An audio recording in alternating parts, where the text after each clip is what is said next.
ओम ज्ञानतिमिरन्दस्य ज्ञानाञ्जनशलाकया चक्षुरुन्मिलितमेन तस्मै श्रीगुरवे नमः। नमः विष्णुपादाय कृष्णपृष्ठाय भूतले श्रीमते भक्तिवेदान्त स्वामी इति नामिने। नमस्ते सरस्वती देवी गौरवाणी प्रचारिणी निर्विशेष शून्यवादी पाश्चात्यदेशतारिणी। जय श्री कृष्ण चैतन्य प्रभु नित्यानंद श्री अद्वैत गदाधर श्रीवासादि गौर भक्तवृंद। हरे कृष्णा कृष्ण कृष्ण हरे हरे, हरे राम राम राम हरे हरे। जय राधे जय राधे जय राधे राधे, जय राधे जय श्री राधे, जय राधे जय राधे राधे, जय राधे जय श्री राधे। जय कृष्णा कृष्णा जय कृष्णा जय श्री कृष्णा, जय राधे राधे, जय राधे जय श्री राधे। श्यामा गौरी नित्य किशोरी प्रीति मजोरी श्री राधे। श्यामा गौरी नित्य किशोरी प्रीति मजोरी श्री राधे। रसिका रसिलो छैल छबीलो गुण गण बीरो श्री कृष्णा। रसिका रसिलो छैल छबीलो गुण गण बीरो श्री कृष्णा। जय राधे राधे, जय राधे जय श्री राधे, जय राधे राधे, जय राधे जय श्री राधे। जय कृष्णा कृष्णा जय कृष्णा जय श्री कृष्णा। रास विहारिणी रास विस्तारिणी पिया और धारिणी श्री राधे। रास विहारिणी रस विस्तारिणी पिया और धारिणी श्री राधे। नव नव रंगी नवल त्रिभंगी श्याम सुअंगी श्री कृष्णा। नव नव रंगी नवल त्रिभंगी श्याम सुअंगी श्री कृष्णा। जय राधे राधे, जय राधे जय श्री राधे, जय राधे राधे, जय राधे जय श्री राधे। जय कृष्णा कृष्णा जय कृष्णा जय श्री कृष्णा, जय कृष्णा कृष्णा जय कृष्णा जय श्री कृष्णा। प्राण प्यारी रूप उजियारी अति सुकुमारी श्री राधे। प्राण प्यारी रूप उजियारी अति सुकुमारी श्री राधे। मैं न मनोहर महामोदक कर सुंदर बरतर श्री कृष्णा। मैं न मनोहर महामोदक कर सुंदर बरतर श्री कृष्णा। जय राधे, जय राधे जय श्री राधे। जय कृष्णा कृष्णा जय कृष्णा जय श्री कृष्णा। शोभा सैनी मोभामयनी कोकिल बयनी श्री राधे। शोभा सयनी मोभामयनी कोकिल बयनी श्री राधे। कीर्तिवंता कामिनी कंता श्री भगवंता श्री कृष्णा। कीर्तिवंता कामिनी कंता श्री भगवंता श्री कृष्णा। जय राधे, जय राधे जय श्री राधे। जय कृष्णा कृष्णा जय कृष्णा जय श्री कृष्णा। चंदा बदनी कुंदारदनी शोभा सदनी श्री राधे। चंदार बदनी कुंदारदनी शोभा सदनी श्री राधे। परम उदारा प्रभा अपारा अति सुकुवारा श्री कृष्णा। परम उदारा प्रभा अपारा अति सुकुवारा श्री कृष्णा। जय राधे राधे, जय राधे जय श्री राधे। जय कृष्णा जय श्री कृष्णा कृष्णा, जय कृष्णा जय श्री कृष्णा। हंसा गवनी राजति रमणी क्रीडा कवनी श्री राधे। हंसा गवनी राजति रमणी क्रीडा कवनी श्री राधे।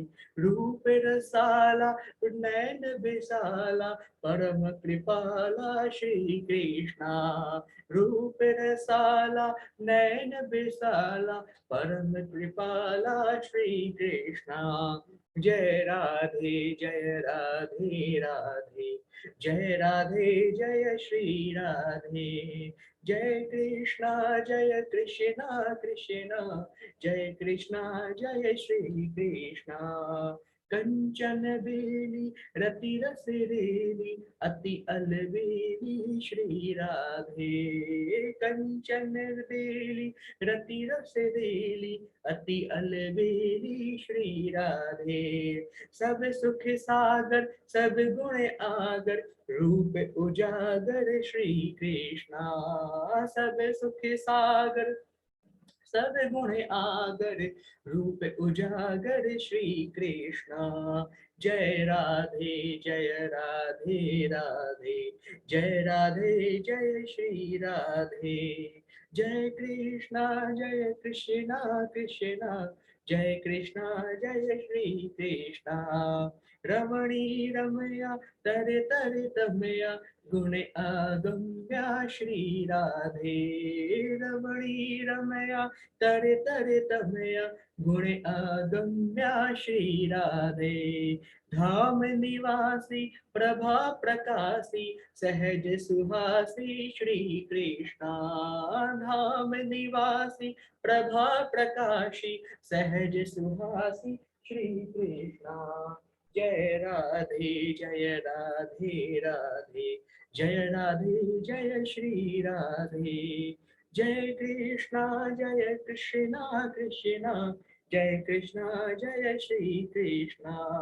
सत्याह सत्याह्लादिनी अति प्रिय वादिनी उड़ उन्मादिनी श्री राधे। सत्याह्लादिनी अति प्रिय वादिनी उड़ उन्मादिनी श्री राधे।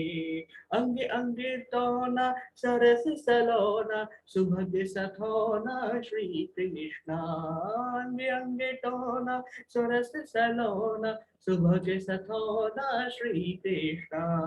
जय राधे राधे, जय राधे जय श्री राधे। जय कृष्णा कृष्णा, जय कृष्णा जय श्री कृष्णा।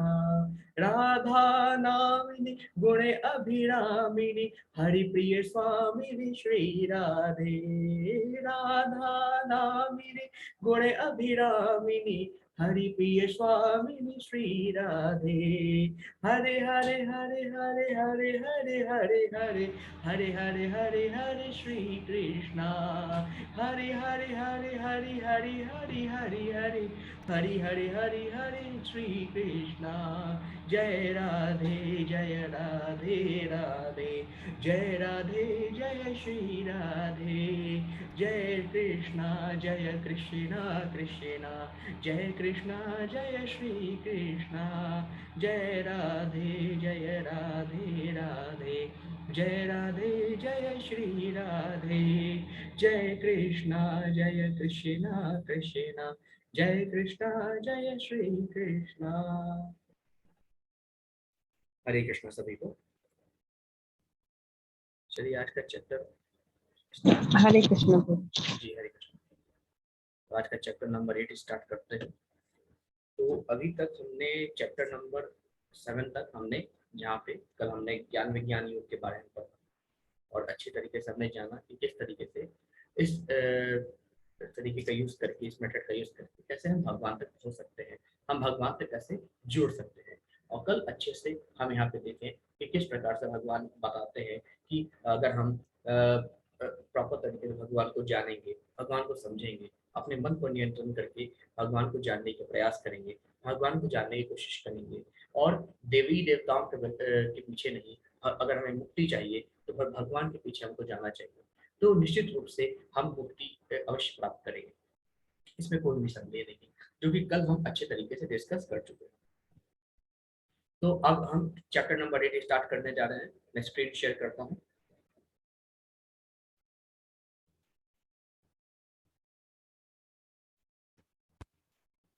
सभी को स्क्रीन विजिबल है? यस प्रभु। ठीक ठीक। आज है चैप्टर नंबर 8। आज चैप्टर नंबर 8 में हम पढ़ेंगे अक्षर ब्रह्म योग। ठीक। और इसका आज जो चैप्टर नंबर 8 है, यहाँ पे भगवत प्राप्ति कैसे, अक्षर ब्रह्म योग के साथ हमें भगवत प्राप्ति कैसे हो सकती है, इसके बारे में थोड़ा हम यहाँ पे डिस्कस करेंगे। ठीक। चलिए, सबसे पहले तो श्री राधा गोविंद जी इस्कॉन मंदिर को सभी लोग प्रणाम कीजिए इनको, और उसके बाद हम लोग चलते हैं आगे।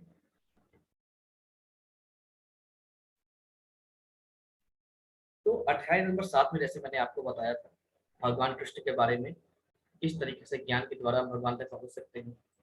भगवान कृष्ण की ऊर्जाओं के बारे में बताया था, यहाँ पे उनकी अंतरंगा शक्ति, बहिरंगा शक्ति के बारे में बताया गया था। यहाँ पे मैंने ये भी बताया था आपको कि किस प्रकार से भगवान कहते हैं कि मैं, मेरी जो प्रकृति है 8 चीजों में विभक्त है, अग्नि, जल, वायु, पृथ्वी, आकाश, मन, बुद्धि, अहंकार, है ना। और ये भगवान की जो नेचुरल प्रकृति है, और जो भगवान की जो शक्तियां हैं उनको जो, जिसमें आप कह सकते हैं कि मानव की रचना भी भगवान की एक शक्ति है। तो मानव जो है इन प्रकृति का उल्लंघन कर रहा है, मतलब क्या कर सकते हैं, मिसयूज कर रहा है, तो दुरुपयोग कर रहा है। तो भगवान कहते हैं कि ऐसे दुरुपयोग जब मानव करता है तो फिर यहाँ पे दिक्कत आती है। तो भगवान यहीं पे कहते हैं कि यहाँ पे हमें कभी किसी भी चीज का, कोई जो 8 तरह की मेरी विभक्त प्रकृति है उसका कभी दुरुपयोग नहीं करना चाहिए। और फिर भगवान ने आगे बताया कि किस तरीके से जो व्यक्ति भगवान कृष्ण को समर्पित होता है वो किस प्रकार से भगवान के निकट जाता है, किस प्रकार से गोलोक धाम जा सकता है, किस प्रकार से वह अपनी मुक्ति प्राप्त कर सकते हैं। और यहाँ पे भगवान ने आखिरी में देवताओं का पूजन और प्रभु का पूजन, इन दोनों में डिफरेंस बताया था और हमने कल अच्छे से डिस्कस भी किया था। आज अर्जुन पूछते हैं प्रश्न भगवान से, श्लोक नंबर 1 में, किम किं तद्ब्रह्म किम अध्यात्मं किं कर्म पुरुषोत्तमम् अधिभूतं च किं प्रोक्तम अधिदैवं किमुच्यते। यहाँ पे अर्जुन भगवान से प्रश्न करते हैं, हे भगवान, हे पुरुषोत्तम, ये ब्रह्म क्या है, आत्मा क्या है, सकाम कर्म क्या है, ये भौतिक जगत क्या है, तथा देवता क्या है, कृपा करके ये सब मुझे बताइए।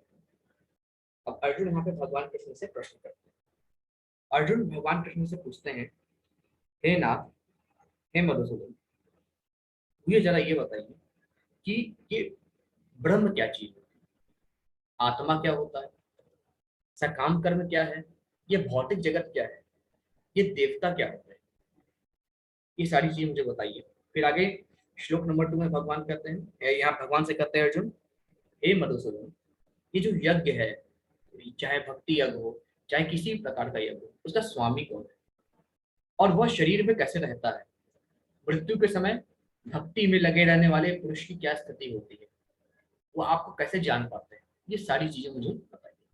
तो अर्जुन के प्रश्न क्या है, ब्रह्म क्या है, आत्मा क्या है, सकाम कर्म क्या है, भौतिक जगत क्या है, देवता क्या है, उसके अलावा यज्ञ का स्वामी कौन है, यज्ञ का स्वामी शरीर में कैसे रहता है, और मृत्यु के समय भक्त भगवान की भक्ति करके उनको कैसे जान सकता है। ये सारे सारे 7 से 8 प्रश्न भगवान से पूछे अर्जुन ने। फिर भगवान यहाँ पे कहते हैं, हे अर्जुन, जरा मरण मोक्षाय मामाश्रित्य यतन्ति ये ते ब्रह्म तद्विद्दुः कृतसन्न्यमध्यात्मं कर्म चाखिलम्। भगवान कहते हैं, हे अर्जुन, जो जरा एवं मृत्यु से मुक्ति पाने के लिए यत्नशील रहते हैं, वे बुद्धिमान व्यक्ति मेरी भक्ति के शरण ग्रहण करते हैं। वे वास्तव में ब्रह्म है, क्योंकि वे दिव्य कर्मों के विषय में पूरी तरीके से जानते हैं।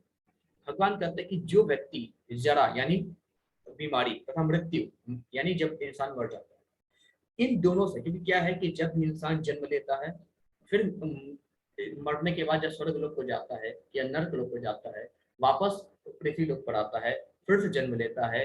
क्योंकि जब भी इंसान जन्म लेता है तो चार चीज उसको बहुत परेशान करती है, जन्म, मरण, उसको बीमारी लगती है, ठीक है, और बीमारी के साथ साथ जब उस जीवन अपना जीता है तो अनेक तकलीफों का सामना करना पड़ता है। तो ये सारी चीजें उसको होती ही होती है। तभी भगवान यहाँ पे कहते हैं जड़ा यानी उसकी जो बीमारी है तथा मृत्यु, इन दोनों से मुक्ति पाने के लिए जो व्यक्ति यत्नशील रहते हैं, वे बुद्धिमान व्यक्ति क्या करते हैं, मेरी भक्ति के शरण ग्रहण करते हैं। जो मृत्यु एवं रोग से मुक्ति पाना चाहते हैं, वे मेरी शरण ग्रहण करते हैं कि बार बार जन्म लेकर इस बीमारी से पीड़ित ना हो। बार बार जन्म लेंगे, जन्म होगा, मरण होगा, बीमारी घेरेगी, बुढ़ापा आएगा, ये चीजें होना तय है। तो भगवान कहते हैं जो इनसे मुक्ति पाना चाहते हैं, वे मेरी शरण, मेरी भक्ति की शरण ग्रहण करते हैं। वे वास्तव में ब्रह्म है। अर्जुन का सवाल था ना, ब्रह्म क्या है? तो भगवान कहते हैं जो व्यक्ति मेरी भक्ति की शरण ग्रहण करता है, मेरी भक्ति करता है, मेरी शरण ग्रहण करता है, वह वास्तव में ब्रह्म है, क्योंकि वे दिव्य कर्मों के विषय में पूरी तरीके से जानता है। ऐसा प्रभु यहाँ पे कहते हैं। फिर आगे भगवान कहते हैं जो मुझ परमेश्वर को मेरी पूर्ण चेतना में रहकर पूरे जगत का, देवताओं का तथा समस्त यज्ञ विधियों का नियामक जानता है, वे अपनी मृत्यु के समय भी मुझ भगवान को जान और समझ सकते हैं। फिर यहाँ पे अर्जुन का प्रश्न था कि जो व्यक्ति आपके भक्ति में लगा रहे प्रभु, वो आपको कैसे जान सकता है? तो भगवान यहाँ पे कहते हैं, हे अर्जुन, जो मुझ परमेश्वर को पूर्ण चेतना में रहकर, जो व्यक्ति मेरी भक्ति करके मुझे जाने कि मैं समस्त जगत का, समस्त देवी देवताओं का एवं जितने भी यज्ञ विधि हैं उन सबका नियामक यानी स्वामी हूँ, भोक्ता हूँ, वे मुझे अपनी मृत्यु के समय मुझ भगवान को जान सकते हैं, समझ सकते हैं। यहाँ पे भगवान ने दो प्रश्न का उत्तर दिया। यज्ञ का स्वामी कौन है? तो यहाँ पे भगवान ने कहा जो मुझे परमेश्वर के रूप में, जो मुझे जगत का स्वामी, देवताओं का स्वामी और यज्ञ विद्याओं का भोक्ता, नियामक यानी जो यज्ञ विद्या का भोक्ता है। यज्ञ का स्वामी कौन? भगवान ने कहा मैं हूँ। अर्जुन का प्रश्न था यज्ञ का स्वामी कौन है? वो मैं हूँ। और अर्जुन का भी प्रश्न था जो व्यक्ति आपकी भक्ति करता है वो आपको कैसे जान पाता है? तो भगवान कहते हैं कि जो व्यक्ति जानता है कि जगत का स्वामी मैं हूँ, सभी देवी देवताओं का स्वामी मैं हूँ, सभी यज्ञ विद्याओं का भोक्ता मैं हूँ, अपनी मृत्यु के समय मुझ भगवान को जान सकता है और समझ सकता है। लेकिन उसको जानना होगा कि भगवान ही जगत के स्वामी हैं, भगवान ही समस्त देवी देवताओं के स्वामी हैं, भगवान ही समस्त यज्ञ विद्याओं के भोक्ता है या नियामक है। ऐसा भगवान यहाँ पे कहता है। फिर आगे भगवान कहते हैं, श्री भगवान उवाच अक्षरम ब्रह्म परमं स्वभावो अध्यात्ममुच्यते भूत भावो दभव करो विसर्गः कर्म संगितः। यहाँ पे अब अर्जुन को भगवान उत्तर देते हैं। भगवान ने कहा अविनाशी और दिव्य जीव ब्रह्म कहलाता है और उसका नित्य स्वभाव अध्यात्म या आत्म कहलाता है। जीवों के भौतिक शरीर से संबंधित गतिविधि कर्म या सकाम कर्म कहते हैं। यहाँ पे भगवान ने दो प्रश्न का उत्तर दिया। अर्जुन ने पूछा था प्रभु ये आत्मा क्या है और सकाम कर्म क्या होता है? तो भगवान ने कहा अविनाशी और दिव्य जीव ब्रह्म कहलाता है और उसका नित्य स्वभाव, जो भी हमारा स्वभाव रहता है, हम सबका स्वभाव फिक्स है। आपका स्वभाव, जितने भी लोग यहाँ पे कथा सुन रहे हैं, हर किसी का स्वभाव एक दूसरे से भिन्न है, अलग है। तो जो हमारा स्वभाव है वो क्या है? हमारी आत्मा का स्वभाव।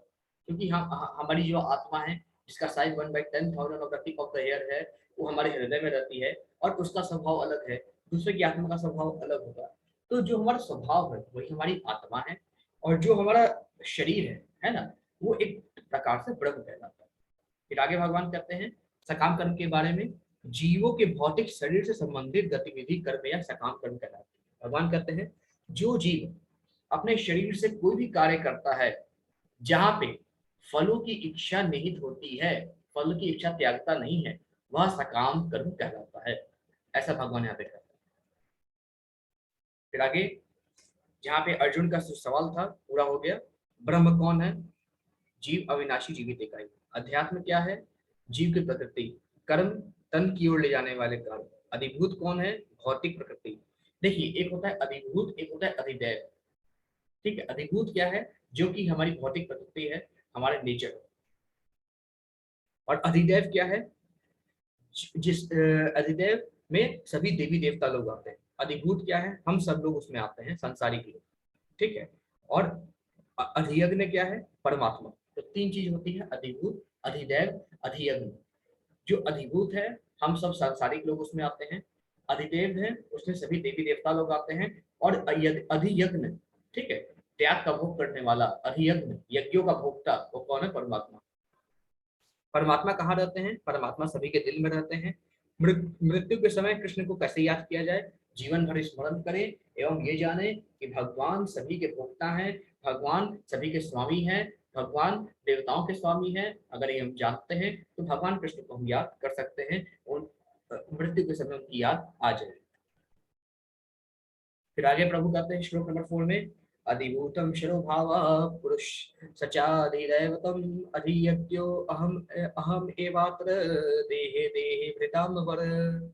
अब भगवान यहाँ पे कहते हैं, हे देहधारियों में श्रेष्ठ अर्जुन, निरंतर परिवर्तनशील या भौतिक प्रकृति अधिभूत यानी भौतिक अभिव्यक्ति कहलाती है। भगवान का विराट रूप, जिसमें सूरज तथा चंद्र जैसे समस्त देवता सम्मिलित हैं, अधिदैव कहलाते हैं। तथा प्रत्येक देहधारी के हृदय में स्थित परमात्मा स्वरूप स्थित मैं परमेश्वर यज्ञ का स्वामी कहलाता हूँ। तो भगवान कहते हैं, हे अर्जुन, हे देहधारियों में श्रेष्ठ अर्जुन, ये भौतिक प्रकृति निरंतर परिवर्तनशील है। भगवान कहते हैं जो भौतिक प्रकृति है, अधिभूत जिसको कहा जाता है, जिसमें हम सभी सांसारिक लोग आते हैं। तो अधिभूत कौन है? जिसमें हम सब पृथ्वीवासी, हम सब सांसारिक लोग आते हैं, अधिभूत हुआ है। जिसमें सूरज तथा चंद्र एवं सभी देवी देवता आते हैं, वो अधिदैव है। ठीक है। और ये अधियज्ञ कौन है? परमात्मा, हम सबके भीतर वास करने वाले परमात्मा, और यज्ञ के भोक्ता परमात्मा ही है। ठीक है। फिर आगे भगवान कहते हैं श्लोक नंबर 5 में, अंत्यकाले च मामेवा हरवरन्त मुक्त्वा कलेवरं यः प्रयाति स मद्भावं याति नास्त्यत्र संशयः। भगवान यहाँ पे कहते हैं, हे अर्जुन, जीवन के अंत में जो केवल मेरा स्मरण करते हैं और मेरा स्मरण करते हुए शरीर का त्याग करते हैं, वह तुरंत मेरे स्वभाव को प्राप्त करता है, इसमें रंच मात्र भी संदेह नहीं। तो भगवान कहते हैं, हे अर्जुन, जो व्यक्ति जीवन पर्यंत मेरा स्मरण करता है, मेरे नाम का जाप करता है, अंत समय में मुझे स्मरण करके अपना शरीर को त्याग करता है, इसमें रंच मात्र भी संदेह नहीं है, वह मुझको ही प्राप्त करेगा, इसमें एकदम डाउट मत रखना। ऐसा अर्जुन को भगवान कहते हैं। फिर आगे प्रभु कहते हैं,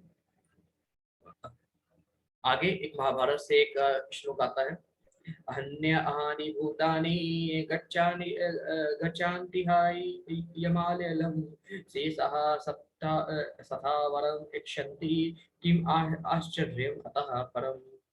सैकड़ों और हजारों जीवित संस्थाएं हर पल मौत से मिलती हैं, लेकिन फिर भी एक मूर्खतापूर्ण जीवन जीने वाले खुद को मृत्युहीन समझता है और मृत्यु के लिए तैयार नहीं होता। यह इस दुनिया की सबसे अद्भुत चीज है। ये कहानी है जहाँ पे युधिष्ठिर एवं उसके जितने भी 4 भाई हैं, एक सरोवर के किनारे थे, जहाँ पे सभी को प्यास लगी थी। तो युधिष्ठिर ने अपने एक भाई को भेजा, नकुल को भेजा कि जाओ और जाके जल ले आओ सरोवर से। जब नकुल यहाँ पे जल लेने आया तो वहां पे एक आवाज आई, कौन हो तुम? क्योंकि जो धर्मराज थे यानी यमराज, वो यक्ष का रूप लेकर आए थे यहाँ पे पांडवों की परीक्षा लेने के लिए। तो पांडवों की परीक्षा लेने के लिए यक्ष का रूप लेकर आए थे धर्मराज यानी यमराज स्वयं। तो यहाँ पे उन्होंने कहा, यह सरोवर मेरे अधीन है, मेरी इच्छा के बगैर यहाँ से कोई भी पानी नहीं पी सकता। तो बताओ तुम कौन हो और किस हेतु यहाँ से जल लेने आए? तो उन्होंने नकुल ने कहा, यह सरोवर सभी का है, यह किसी के अधिकार में नहीं आ सकता। मैं यहाँ पानी ले रहा हूँ या जल ले रहा हूँ, मुझे कोई नहीं रोक सकता। तो इच्छा के विरुद्ध जब ऐसा हुआ तो नकुल के कुछ समय के लिए यक्षराज ने यानी यमराज जी ने, जो कि यक्षराज के रूप में थे, उन्होंने प्राण ले लिए। इसी तरीके से सहदेव आया, उसने भी सेम प्रयास किया, उसके प्राण ले लिए। भीम आया, अर्जुन आया, सबके प्राण ले लिए। अंत में युधिष्ठिर ने कहा कि ये सभी भाई गए एक एक करके, कोई आया नहीं। फिर युधिष्ठिर अंत में गए और उन्होंने देखा कि यक्षराज की आवाज आई कि कौन हो तुम, और सेम प्रश्न पूछा। तो युधिष्ठिर चूंकि धर्म के जानने वाले थे, तो उन्होंने हाथ जोड़कर कहा, जी प्रभु पूछिए, क्या प्रश्न पूछना चाहते हैं, क्या आपके सवाल हैं, क्या आप चाहते हैं, जानना चाहते हैं। तो उन्होंने कई तरह के प्रश्न पूछे, जिसमें एक प्रश्न था कि हे ये धर्मराज, युधिष्ठिर को भी धर्मराज से कहते थे, आप बताएं, आप बहुत बुद्धिमान हैं, आप बताएं इस संसार की सबसे अद्भुत चीज क्या है। तो यहाँ पे युधिष्ठिर महाराज का जवाब आता है कि हम सभी लोग जानते हैं मृत्यु अटल है, हम सभी लोग देखते हैं हर पल कोई ना कोई मर रहा है, और जानते हैं कि ये शरीर नश्वर है, ये शरीर रहने वाला नहीं है। फिर भी हम अपनी सुख सुविधाओं को जोड़ते रहते हैं, मृत्यु से भागते रहते हैं, और जब मृत्यु आती है तो हम घबरा जाते हैं कि हमें क्यों मरना, जबकि हम जानते हैं हमारी मृत्यु निश्चित है, मृत्यु को रुक नहीं सकती। लेकिन हम अपने आप को अमर समझने लगते हैं, हम सोचते हैं कि सभी सुख सुविधाएं इस धरती पर है और हम हमेशा के लिए इसको भोगने वाले हैं, जबकि हम आसपास अपने रोज कई लोगों को मृत्यु के समीप जाते हुए देखते हैं, फिर भी हम सोचते हैं कि हम अमर हैं। ये इस संसार की सबसे अद्भुत चीज है। मैंने 2 दिन पहले आपको भरत महाराज की कथा सुनाई थी, तो वही इसके कुछ दृश्य हैं जब उन्होंने हिरण को पकड़ा था, और फिर हिरण को हमने लालन पालन किया था, और अंत समय में उनके प्राण चले गए थे, और जस्ट उस समय उन्होंने हिरण का ध्यान किया था। तो एक श्लोक है भगवान का, यम यम वापि स्मरण भावम त्यजन्ते कलेवरम तम तमेवैति कौन्तेय सदा तद भाव भावितः। अब भगवान यहाँ पे कहते हैं, हे अर्जुन, शरीर त्यागते समय मनुष्य जिस जिस भाव का स्मरण करता है, वह उस भाव को निश्चित रूप से प्राप्त करता है। भगवान कहते हैं मृत्यु के समय व्यक्ति को जिस भाव में रहता है, जिस भाव में रहता है, जो चीज सोचता है व्यक्ति, उसी भाव में अगले जन्म में उसकी अगला उसका जन्म होता है। तो हम इसलिए कहा जाता है कि हमेशा हमको भगवान का भजन करना चाहिए, कि अगर भगवान की इच्छा हो तो शायद हमको भगवान का नाम याद आ जाए, क्योंकि बड़े बड़े ऋषि मुनि भी भगवान का नाम निरंतर जप करते रहते हैं, लेकिन अंत समय में उनको याद नहीं आता, है ना। तो इसलिए हमें हमेशा जप करते रहना चाहिए कि भगवान की अहेतु कृपा अगर कभी हो गई तो फिर हमें उनका नाम याद आ जाएगा और हमारी मुक्ति हो जाएगी। तो भगवान कहते हैं, जो व्यक्ति शरीर त्यागते समय जैसा ध्यान करता है वैसा ही शरीर पाता है। अगर कोई व्यक्ति जानवर का ध्यान करता है तो अगले जन्म में जानवर का ही शरीर पाएगा, उसी योनि में जाएगा। कोई व्यक्ति अगर कोई लालची व्यक्ति अपने धन का ही ध्यान करता है तो अगले जन्म में वो सांप की योनि पाएगा। तो ऐसे बहुत सारे चीजें हैं बताई गई श्रीमद् भागवतम में कि क्या ध्यान करने पर व्यक्ति को कैसा शरीर मिलता है ना। मनुष्य का ध्यान करेगा तो मनुष्य शरीर दोबारा पाएगा। इसलिए हम सबको कहा जाता है कि हम सभी लोग भगवान का ध्यान करें, भगवान का नाम जप करें, कि अंत समय में भगवान का नाम याद आ जाए तो गोलोक धाम मिल जाएगा, वापस आने की आवश्यकता नहीं होगी। ऐसा भगवान यहाँ पे करते हैं। तो जैसे कि भरत महाराज अंत समय में हिरण का ध्यान करते थे कि वो हिरण के बच्चे कैसा रहेगा, कैसे खाएगा, बड़े जाने के बाद उसका ख्याल कौन रखेगा, कहीं उसे सिंह मार के ना खा जाए। तो इस प्रकार का ध्यान करते हुए उनके प्राण निकल गए थे, इसलिए अगले जन्म में उनको हिरण बनना पड़ा। तो इसलिए हम सभी को ख्याल रखना चाहिए कि हम सभी लोग हमेशा भगवत नाम जाप करते रहे। फिर आगे श्लोक नंबर 7 में भगवान कहते हैं, हे अर्जुन, तुम्हें सदैव कृष्ण रूप में मेरा चिंतन करना चाहिए, और साथ ही युद्ध करने के कर्तव्य को भी पूरा करना चाहिए। अपने कर्मों को मुझे समर्पित करके तथा अपने मन एवं बुद्धि को मुझ में स्थिर करके तुम निश्चित रूप से मुझे प्राप्त कर सकोगे। तो यहाँ पे भगवान कहते हैं अर्जुन से, हे अर्जुन, तुम्हें सदैव कृष्ण रूप में मेरा स्मरण करना चाहिए, साथ ही मेरा स्मरण करो, और साथ ही तुम्हारा ड्यूटी है, तुम्हारा कर्तव्य है कि तुम युद्ध करो। अपने सारे कर्मों को मुझ में समर्पित कर दो, अपने मन एवं बुद्धि को मेरे श्री चरणों में समर्पित कर दो, मेरे भक्ति में स्थिर कर दो। अवश्य निश्चित रूप से तुम मुझको प्राप्त करोगे, लेकिन अपना कर्तव्य करना मत भूलो। मुझे याद रखो, सब कुछ करो, लेकिन अपना कर्तव्य, जो तुम्हारा कर्तव्य है युद्ध करना, वैसे ही हम सबका कर्तव्य है जो भी हम काम करते हैं, चाहे पढ़ाई करते हैं, चाहे जॉब करते हैं, चाहे जो भी काम करें, हम सबका कर्तव्य हम करें, लेकिन भगवान को न भूले, भगवान को याद रखें, अपने मन और बुद्धि को भगवान में स्थिर रखें, निश्चित रूप से हम सभी लोग भगवान को प्राप्त अवश्य करेंगे। फिर आगे भगवान कहते हैं, अभ्यास योग युक्तेन चेतसा नान्य नान्य गामिना परमं पुरुषम दिव्यम याति पार्थानुचिंत्यन। यहाँ पे भगवान कहते हैं, हे पार्थ, हे अर्जुन, जो व्यक्ति मेरा स्मरण करने से अपना मन निरंतर लगाए रखकर अविचलित भाव से भगवान के रूप में मेरा ध्यान करता है, वो मुझको अवश्य प्राप्त करेगा। भगवान कहते हैं, हे अर्जुन, जो व्यक्ति मुझे परमेश्वर के रूप में जानता है, मुझे भगवान के रूप में जानता है, वो अपना मन निरंतर मेरी भक्ति में लगाए रखता है, वह व्यक्ति मुझे अवश्य प्राप्त करता है। ठीक। फिर एक अजामिल की कथा आती है, बहुत अच्छी कथा है, सभी लोग ध्यान से सुनिए, बहुत अच्छी कथा है अजामिल। ठीक है, तो अजामिल नाम का एक भक्त था भगवान का, और भगवान की बहुत भक्ति करता था। लेकिन अचानक एक जंगल में जाते समय, है ना, तो उन्होंने कुछ ऐसा दृश्य देखा कि जिसके बाद उनको गृहस्थ आश्रम में जाने का मन हो गया। तो वे गृहस्थ आश्रम में प्रवेश किए, है ना, और उनकी पत्नी हुई, उनके बच्चे हुए। तो जो उनके सबसे छोटे बेटा था, है ना, उनके जो भी सबसे छोटा बेटा था, उनका नाम इन्होंने नारायण रखा। क्योंकि जैसे ही इनकी शादी हुई, ये भगवान का नाम लेना भूल गए, भगवान का नाम लेते ही नहीं थे, भगवान को याद ही नहीं करते थे, हमेशा अपने परिवार की चिंता में लगे रहते थे। हाय मेरी पत्नी, हाय मेरे बेटा, हाय मेरा बच्चा। और उनका सबसे प्रिय पुत्र था छोटा वाला, जिसका नाम उन्होंने नारायण रखा था। तो चूंकि पिछले जो भक्ति उन्होंने की थी, उसका ही पुण्य था कि उनको याद रहा कि अपने पुत्र का नाम, बेटे का नाम नारायण रखना। तो जब भी कोई भी बात होता था, बोलते थे, नारायण कहाँ हो, नारायण कहाँ हो, नारायण कहाँ हो। और अब ऐसा हुआ कि अंत समय में, जब इनका अंत समय आया, तो इनके प्राण निकल गए, और प्राण निकलते समय उन्होंने सिर्फ इतना कहा, नारायण मुझे बचाओ, नारायण मुझे बचाओ, नारायण मुझे बचाओ। बस इतना कह के उन्होंने शरीर त्याग कर दिया। अब जब शरीर त्याग कर दिया, तो यहाँ पे दो लोग हैं, एक भगवान नारायण के दूत आए, और दूसरे यमराज के दूत आए। अब यमराज के दूत और भगवान नारायण के दूत में युद्ध छिड़ गया। उन्होंने कहा कि नहीं, इस व्यक्ति ये व्यक्ति जो है वैकुंठ का अधिकारी है, वहां हम इनको ले जा रहे हैं। यमराज के दूत कह रहे हैं, ये तो जीवन भर पाप किया है, इसका इस पे यमराज का अधिकार है, इसलिए हम इनको ले जाएंगे। तो इसी में बहस छिड़ गई। तो यमराज के दूत ने यमराज से पूछा कि प्रभु, यहाँ पे जो है श्रीमन नारायण के दूत आए हैं, और वे कहते हैं कि ये जो व्यक्ति मरा है अजामिल, इस पे किसका अधिकार है? तो वहाँ भगवान नारायण के दूत का अधिकार है। तो यमराज ने कहा अपने दूतों से कि जब वहां पे भगवान नारायण के दूत आ ही गए, तो तुम्हारा क्या क्या काम है वहां पे, तुम वापस लौट आओ। यह व्यक्ति अगर भगवान नारायण के दूत आए हैं, तो अवश्य व्यक्ति नारायण लोक को जाएगा, वैकुंठ लोक को जाएगा, तुम्हारा कोई काम नहीं, तुम वापस आ जाओ।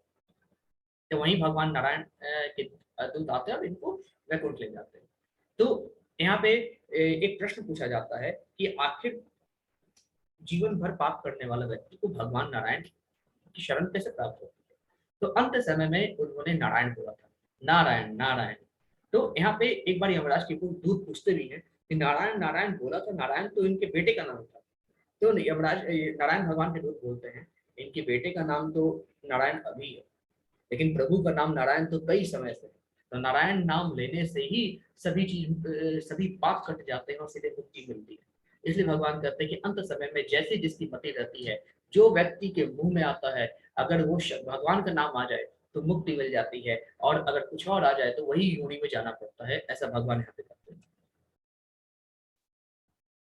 ठीक है। फिर आगे भगवान कहते हैं, मनुष्य को चाहिए कि परम पुरुष का ध्यान सर्वज्ञ, पुरातन, नियंता, लघुतम से भी लघुतर, प्रत्येक के पालन करता, समस्त भौतिक बुद्धि से परे, अचिंत्य तथा नित्य पुरुष के रूप में करे। तो भगवान क्या कहते हैं, हे अर्जुन, मनुष्य को चाहिए कि परम पुरुष का ध्यान, यानी मेरा ध्यान, सर्वज्ञ, सभी कुछ जानने वाला, पुरातन, बहुत पुरातन, पहले भी थे, अभी भी है, हमेशा रहेंगे, नियंता, सदैव रहने वाला, लघुतम से भी लघुतर, छोटे से भी छोटा, प्रत्येक के पालन करता, सभी जीवों के पालन करता, समस्त भौतिक बुद्धि से परे, अचिंत्य तथा नित्य पुरुष के रूप में करे। ये वे सूर्य की भांति तेजवान है, और इस भौतिक प्रकृति से बड़े हैं, दिव्य रूप है। भगवान कहते हैं कि हमें प्रभु का ध्यान इन सभी रूपों में करना चाहिए, और हमें ये भी जानना चाहिए कि प्रभु जो है सूर्य से भी ज्यादा तेजवान है, और इस भौतिक सृष्टि से, भौतिक प्रकृति से परे हैं, उनका रूप दिव्य रूप है। ठीक है। अब यहाँ पे आप देख सकते हैं किस प्रकार से सभी देवी देवता लोग भगवान नारायण का ध्यान लगा रहे हैं। ठीक है। ये भी शिव जी और माँ पार्वती, भगवान शिव जी जो है माता पार्वती को भगवान कृष्ण की कथा सुनाते हैं, है ना, अनेक तरह की कथाएं सुनाते हैं। फिर आगे भगवान श्लोक नंबर 40 में बोलते हैं, अनन्य चेतः सततम यो माम स्मरति नित्यसः तस्याहं सुलभ पार्थ नित्ययुक्तस्य योगिनः। भगवान कहते हैं, जो व्यक्ति हमेशा मुझे बिना विचलित हुए याद करता है, उसके लिए भक्ति सेवा में निरंतर लगे रहने के कारण हे पृथा के पुत्र, मुझे प्राप्त करना आसान है। तो भगवान कहते हैं कि जो बिना विचलित हुए मुझे निरंतर याद करते रहता है, ऐसे व्यक्ति अपनी भक्ति सेवा में लगे रहने के कारण मुझे शीघ्र ही प्राप्त कर लेता है। ऐसा भगवान यहाँ पे कहते हैं। फिर आगे प्रभु कहते हैं, मुझे प्राप्त करके महापुरुष जो भक्ति योगी है कभी भी दुखों से पूर्ण इस अनित्य जगत में नहीं लौटते, क्योंकि उन्हें परम सिद्धि प्राप्त हो जाती है। भगवान कहते हैं कि जो व्यक्ति, जो महापुरुष भक्ति योगी है, भक्ति से मुझे प्राप्त करता है, भक्ति करता है मेरी, कभी भी इस दुख से पूर्ण संसार में वापस नहीं आता। वो हमेशा मेरे गोलोक धाम आता है, वहां से वापस उस संसार में नहीं आता है। ऐसा भगवान कहते हैं। फिर आगे प्रभु कहते हैं, इस जगत में, इस जगत में सर्वोच्च लोक से लेकर निम्नतम सारे लोग दुख के घर है। भगवान कहते हैं कि इस जगत में जो है, चाहे हम उच्च लोक से बात करें, 14 लोक हैं, 14 भवन है, 14 भवन है, ऊपर ब्रह्म लोक से लेकर नीचे पाताल लोक तक सभी के सभी दुखों के घर हैं, जहाँ जन्म तथा मरण का चक्कर लगा रहता है। ब्रह्म लोक में भी जाए तो इंसान कुछ समय बिताकर वापस धरती लोक में ही आना पड़ता है। किंतु हे कुंती पुत्र, जो मेरा धाम है, गोलोक धाम है, वो कभी, वहां जाने वाला व्यक्ति कभी दोबारा जन्म नहीं लेता है। भगवान कहते हैं कि इस जगत में सर्वोच्च लोक से लेकर निम्न लोक तक सभी जगह दुख ही दुख है। वहां पे जाने वाला व्यक्ति निश्चित रूप से फिर से भूलोक पे यानी धरती लोक पे जन्म लेता है, लेकिन मेरे पास आने वाला व्यक्ति वापस जन्म नहीं लेता। ऐसा भगवान कहते हैं। फिर आगे प्रभु कहते हैं, मानव गणना के द्वारा ब्रह्मा के एक दिन की अवधि 864 करोड़ वर्ष बताई गई है। जब ब्रह्मा का दिन प्रकट होता है, जीवों की यह भीड़ अस्तित्व में आती है और ब्रह्मा की रात के आगमन पर उनका सर्वनाश हो जाता है। बार बार दिन आता है, प्राणियों का यह मेजबान सक्रिय होता है और फिर से रात गिरती है, हे बार, और वे असहाय रूप से घुल जाते हैं। जैसे मैंने आपको बताया था, हर मनवंतर 14 मनवंतर होता है ब्रह्मा जी का एक दिन, और ये मनवंतर चलते रहता है, चलते रहता है। फिर आगे भगवान कहते हैं, इसके अतिरिक्त एक अन्य अव्यक्त प्रकृति है जो शाश्वत है और उस अव्यक्त तथा व्यक्त पदार्थ से परे है। यह बड़ा और कभी ना नाश होने वाली है। जब इस संसार का सब कुछ लय हो जाता है तभी उसका नाश नहीं होता। भगवान कहते हैं, मेरी एक ऐसी प्रकृति है जो प्रलय पर भी नाश नहीं होती, सदा रहने वाली है, पहले भी थी, अभी भी है, आगे भी रहेगी। ऐसी शक्ति, ऐसी मेरी प्रकृति का कभी नाश नहीं होता। ये संसार में सब कुछ खत्म होने पर भी हमेशा रहती है। ठीक, अब आपको थोड़ा सा गोलोक चार्ट के बारे में, बहुत इंपॉर्टेंट है, ध्यान से सुनिए। ठीक, अब ध्यान से सुनिए। ये जो है गोलोक चार्ट है आपका। ठीक है। यहाँ पे क्या है आपका कि ये जो पार्ट है, ये आपका गोलोक धाम। ठीक है। इस गोलोक धाम में जो है भगवान कृष्ण और राधा जी रहती हैं, और साथ में राधा जी की जितनी भी सखियां हैं सब यहाँ पे रहती हैं। ठीक है, सभी लोग यहाँ पे रहते हैं, राधा जी की जितनी भी सखियां हैं। फिर ये कृष्ण, इसे गोलोक धाम कहते हैं। इस गोलोक धाम के नीचे आता है ये अयोध्या धाम। ये जो बीच में है अयोध्या धाम आता है, जहाँ पे राम जी सीता जी रहते हैं, है ना, इसको साकेत धाम भी बोलते हैं। और यहाँ पे जिस प्रकार से गोलोक धाम में गोलोक वृंदावन की लीला चलती रहती है, उसी प्रकार से इस साकेत धाम में भगवान श्री राम की लीलाएं, बाल रूप की लीलाएं निरंतर रूप से चलते रहती है। फिर उसके बाद नीचे जो है भगवान नारायण का आप कह सकते हैं एक तरह का कार्यालय, एक ऑफिस आता है, जहाँ पे भगवान नारायण सभी चीजों को मैनेज करते हैं। ठीक है। फिर उसके नीचे जो आता है सदाशिव लोक आता है।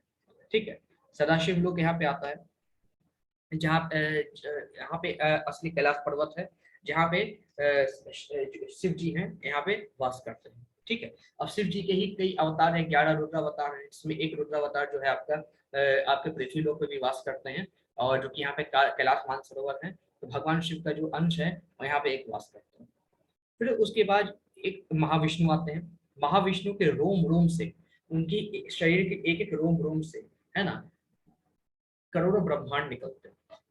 और हर ब्रह्मांड में क्या होता है, हर ब्रह्मांड में सबसे नीचे क्या होता है, एक समुद्र होता है, इसको कहते हैं गर्भोदक शाही ओशियन। ठीक है, गर्भोदक शाही ओशियन जिसका नाम है गर्भोदक समुद्र। ठीक है, गर्भोदक समुद्र में वास करने वाले जो भगवान नारायण है उनका नाम है गर्भोदक शाही विष्णु। ठीक है, गर्भोदक शाही विष्णु जी के नाभि से कमल दल निकलता है, और उससे ब्रह्मा जी का प्रादुर्भाव होता है, ब्रह्मा जी से शिव जी आते हैं। ठीक है, ब्रह्मा जी से शिव जी आते हैं। और फिर उसके बाद यहाँ पे जो भगवान कृष्ण है उनका एक और रूप रहता है जिसका नाम है क्षीरोदशाई विष्णु, जो कि क्षीर सागर में वास करते हैं, और हम सबके भीतर परमात्मा रूप में भगवान वास करते हैं। हम सबके भीतर परमात्मा रूप में वास करते हैं वो इस प्रकार की, हमारे अंदर आत्मा है, हम आत्मा है, हम हृदय में वास करते हैं, दिल में वास करते हैं, और आत्मा क्या क्या काम कर रही है उसको देखने का काम शिरोडक साई विष्णु जी का होता है, जो कि चतुर्भुज रूप में परमात्मा के रूप में हमारे दिल में वास करते हैं, और वो बस शांति से देखते रहते हैं कि आत्मा क्या कर रही है, पूरे जीवन में क्या कर्म कर रही है, और उसको नोट डाउन करते रहते हैं। ठीक है, ये काम शिरोडक साई विष्णु जी का है। ठीक है, तो ये एक ब्रह्मांड है, इसी तरीके से सैकड़ों ब्रह्मांड है, वहां पे सैकड़ों गर्भोदक साई विष्णु जी, वहां पे सैकड़ों ब्रह्मा जी, अनेकों ब्रह्मा जी, विष्णु जी, और अनेकों तरह के शिव जी होते हैं। ठीक है, रुद्र अवतार में। तो इस तरीके का ब्रह्मांड चला जाता है। ठीक है, तो इसी तरीके से ब्रह्मांड कृष्ण भगवान ने बनाया है। ये सबसे हेड ऑफिस है आपका कृष्ण भगवान का, जहाँ पे राधा जी के साथ रहते हैं। नीचे अयोध्या धाम है, साकेत धाम, उसके नीचे आपका जो है भगवान का ऑफिस है, जहाँ से सारी चीजें भगवान सब कुछ मैनेज करते हैं। ठीक है, उसके बाद जो है ये आपके महाविष्णु, इनको भी कारणोदक विष्णु भी कहते हैं। महाविष्णु को ही कारणोदक विष्णु भी कहते हैं, जहाँ जिनके रोम रोम से सैकड़ों ब्रह्मांड उत्पन्न होते हैं, है ना। और ये जो आपका ये लोक है, क्या कहते हैं, ये भगवान के ऑफिस और जो महाविष्णु, इनके बीच में सदाशिव धाम आता है, कैलाश धाम आता है, जहाँ पे शिव जी वास करते हैं, और इन्हीं के जो रुद्रांश है अलग अलग पृथ्वी पे वास करते हैं। ठीक है, और अनेकों ब्रह्मांड निकलते हैं, हर ब्रह्मांड में 14 भुवन होते हैं, 14 आपके भुवन होते हैं, जहाँ पे 7वें नंबर पर पृथ्वी आती है, 7 लोग ऊपर 7 लोग नीचे, ऐसा ठीक है। और नीचे गर्भोदक शाही भगवान लेटे होते हैं, और इनके नाभि से ब्रह्मा जी उत्पन्न होते हैं। तो इस तरीके से जो पूरा का पूरा प्रोसेस चलता है कि ऊपर से कृष्ण भगवान से इस तरीके से ब्रह्मांड सारा हमारा चलता है। ठीक है, तो ये थोड़ा गोलोक चार्ट का एक्सप्लेनेशन था। आपको गोलोक चार्ट शेयर भी कर दिया जाएगा आपके ग्रुप पे, तो वहां से आप डाउनलोड कर सकते हैं, या आप चाहे तो गोलोक चार्ट मिलता भी है, उसका लिंक माता जी आपको शेयर कर देंगी ग्रुप पे, तो वहां से आप खरीद सकते हैं। और बहुत लंबा चार्ट है, आप अपने घर में खरीद के लगा भी सकते हैं, और नित्य प्रतिदिन आप देख सकते हैं किस प्रकार से भगवान ने ब्रह्मांड की रचना की। ठीक है, तो उस चीज को आप खरीद भी सकते हैं। फिर आगे भगवान की कुछ लीलाएं हैं, जहाँ पे भगवान कृष्ण की एक लीला आती है कि जहाँ भगवान कृष्ण माखन चोरी करते हैं, तो भगवान कृष्ण अपने ग्वाल बाल को माखन खिलाते हैं, है ना। उनके साथ एक प्यारा सा वानर यानी एक बंदर भी रहता है। ठीक है, उसको भी भगवान यहाँ पे खिलाते हैं माखन। तो भगवान यहाँ पे माखन चोरी करते हैं, माखन खिलाते हैं, है ना। उसके बाद आगे यहाँ पे मुकुंद माला स्तोत्र, एक स्तोत्र, बहुत बहुत अच्छा स्तोत्र है।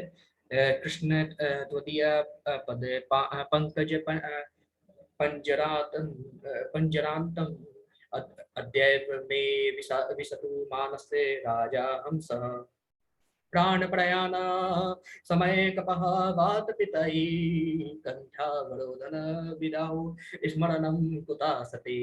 यहाँ पे एक प्रार्थना है कृष्ण से, हे कृष्ण, कृपया मेरे मन को तुरंत अपने कमल के फूलों के पैरों की ओर जाने दे, जैसे कि राजहंस कमल के फूलों के तने में प्रवेश करता है। जब मेरी अंतिम सांस के समय मेरा गला हवा पित्त और कफ की प्रक्रिया में संकुचित हो जाता है, तो मैं आपको कैसे याद रख पाऊंगा। तो यहाँ पे भगवान कृष्ण से प्रार्थना करते हैं कि हे नारायण, मेरे मन को तुरंत अपने चरण कमलों में स्थिर करें।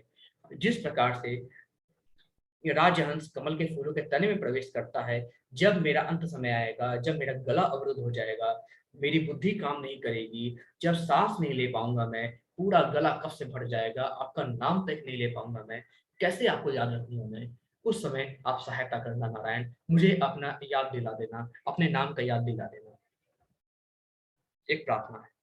फिर आगे, वेदेषु यज्ञेषु तपःसु चैव दानेषु यत् पुण्यफलं प्रतिष्ठम् अत्तेति तत् सर्वमिदं विदित्वा योगी परम स्थानमुपैति चाद्यम्। अब यहाँ पे भगवान कहते हैं, जो व्यक्ति भक्ति मार्ग स्वीकार करता है वह वेद अध्ययन, तपस्या, दान, दार्शनिक तथा सकाम कर्म करने से प्राप्त होने वाले फलों से वंचित नहीं होता। वह मात्र भक्ति संपन्न करके इन समस्त फलों को प्राप्त करता है और अंत में परम धाम को प्राप्त होता है। भगवान कहते हैं, हे अर्जुन, जो व्यक्ति भक्ति मार्ग को स्वीकार करता है वह वेदों के अध्ययन करने से जो पुण्य प्राप्त होता है, तपस्या करने से जो फल प्राप्त होता है, दान करने से, दार्शनिक यानी आपको तीर्थ करने से जो पुण्य प्राप्त होता है, और सकाम कर्म करने से जो भी फल प्राप्त होता है, उसको भक्ति करने वाला व्यक्ति सहजता से प्राप्त कर लेता है और इन फल को भोग करने के बाद वो अंत में मेरे नित्य धाम को वास करता है। ठीक है, तो इस चैप्टर नंबर 8 में हमने इन सारी चीजों को यहाँ पे पढ़ा। जो भी भगवान अर्जुन ने प्रश्न किए थे, भगवान ने उसका उत्तर यहाँ पे दिया। अब यहाँ पे प्रभुपाद जी के कुछ शब्द हैं, प्रभुपाद जी ने कुछ कहा है यहाँ पे इस चैप्टर नंबर 8 के बारे में। कृष्ण भावनामृत की विशेषता यह है कि मनुष्य एक ही झटके में भक्ति करने के कारण मनुष्य जीवन के विभिन्न आश्रमों के अनुष्ठान को पार कर जाता है। भक्तों की संगति आवश्यक है। 7वें से लेकर 12वें तक के अध्याय भगवद गीता के सार रूप है। प्रथम 6 अध्याय तथा अंतिम 6 अध्याय इन मध्यवर्ती 6 अध्यायों के लिए आवरण पात्र है, जिनकी सुरक्षा भगवान करते हैं। यदि कोई गीता के इन 6 अध्यायों को भक्त की संगति में भली भांति समझ लेता है तो उसका जीवन समस्त तपस्याओं, यज्ञों, दानों, चिंतनों को पार करके महिमा मंडित हो उठेगा, क्योंकि केवल कृष्ण भावनामृत के द्वारा उसे इतने कर्मों का फल प्राप्त हो जाता है। जिसे भगवत गीता में तनिक भी श्रद्धा नहीं है, उसे किसी भक्ति में से भगवत गीता समझनी चाहिए, मनोधर्मियों समेत। यहाँ पे प्रभुपाद जी कहते हैं कि ये जो फर्स्ट 6 अध्याय हैं एंड नेक्स्ट 6 अध्याय हैं, अभी से लेकर जो प्रभुपाद जी ने यहाँ पे कहा है कि जो 7वें से लेकर 12वें तक के अध्याय है, ये भगवत गीता के सार रूप के रूप में।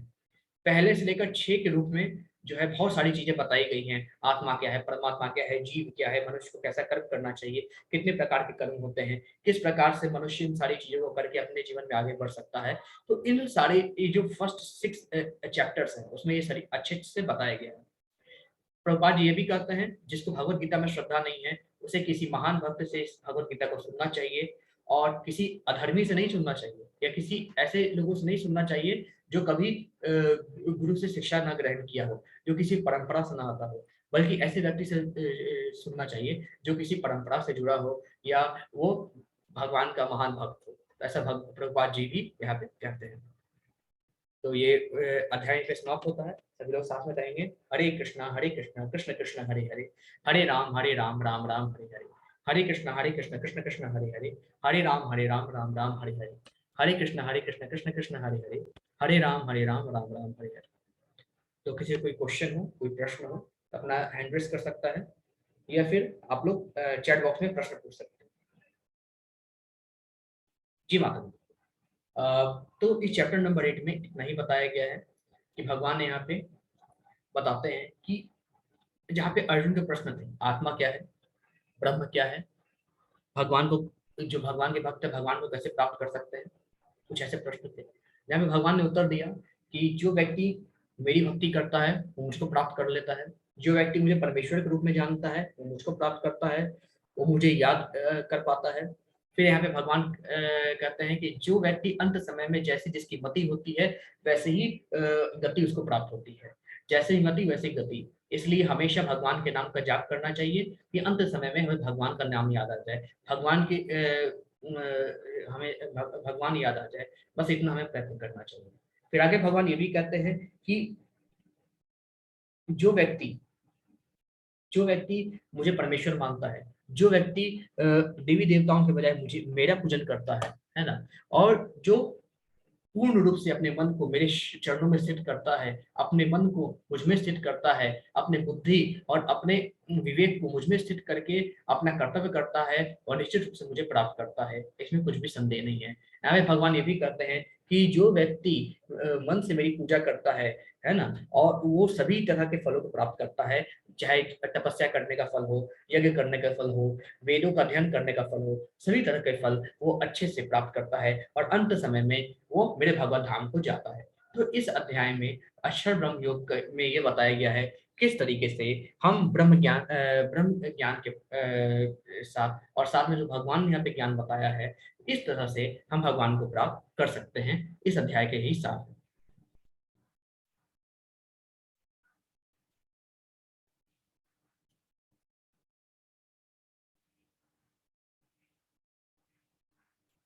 प्रभु जी, एनरोल नहीं हो रहा तो इसका कारण यही है कि आपने पहले चैप्टर लेवल 1 किया होगा और उसी ईमेल आईडी से आप दोबारा करने की कोशिश कर रहे होंगे, क्योंकि एक बार ईमेल आईडी से हो जाता है तो फिर दोबारा उसी ईमेल आईडी से नहीं होता एनरोल, आपको डिफरेंट ईमेल आईडी यूज करना पड़ता है। जी प्रभु जी, सेकंड लेवल कर रखा है प्रभु जी, बहुत अच्छा है। होप कि आप थर्ड लेवल में भी जाइए, वहाँ पे भी नाम निश्चल दास प्रभु जी वहाँ पे पढ़ाते हैं बहुत अच्छा। तो बिल्कुल आप ज्वाइन करके अच्छे से पढ़िए, लेवल 3 अच्छे से कीजिए, लेवल 2 अगर आपने नहीं पार किया है तो उसको अच्छे से पढ़िए, एग्जाम दीजिए और पार कीजिए। जी प्रभु जी।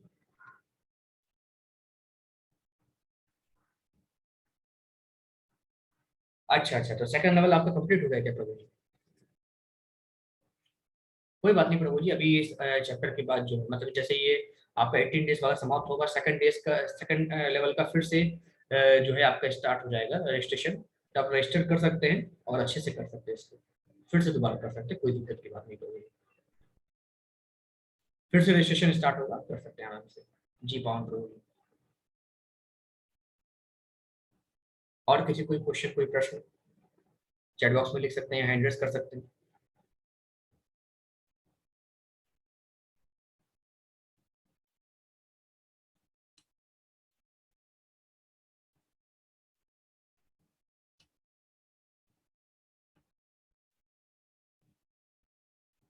जी हरे कृष्ण। ठीक है, कोई प्रश्न नहीं है तो फिर मैं क्लास एंड करता हूँ।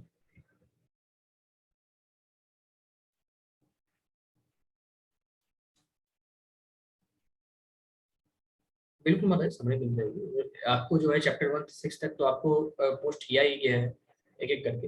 हाँ, कल मैं समरी बताऊंगा एक एक करके, मैं कल चैप्टर 8 तक समरी बताऊंगा, फिर आगे क्लास 9 का स्टार्ट चैप्टर नंबर 9 का स्टार्ट करूंगा, ठीक है? तो कोई दिक्कत की बात नहीं, आप आराम से समरी मेरे से सुन सकते हैं, ये आपको समरी नहीं होगी, एक एक चैप्टर का आपका अध्याय होगा, वही कन्वर्टेड फॉर्म में पीडीएफ आपको पहले ही दिया जा चुका है। और जब ये 18 डेज का पूरा समाप्त हो जाएगा तो फिर से आपको 1 से लेकर 18 तक पूरा फिर से आपको दे दिया जाएगा, तो आप उसको ले सकते हैं। जी मतलब हरे कृष्ण। ठीक है, तो मैं एक क्लास यहीं एंड करता हूँ। कोई भी प्रश्न कोई क्वेश्चन हो तो आप लोग व्हाट्सएप पे पूछ सकते हैं। हरे कृष्ण सभी।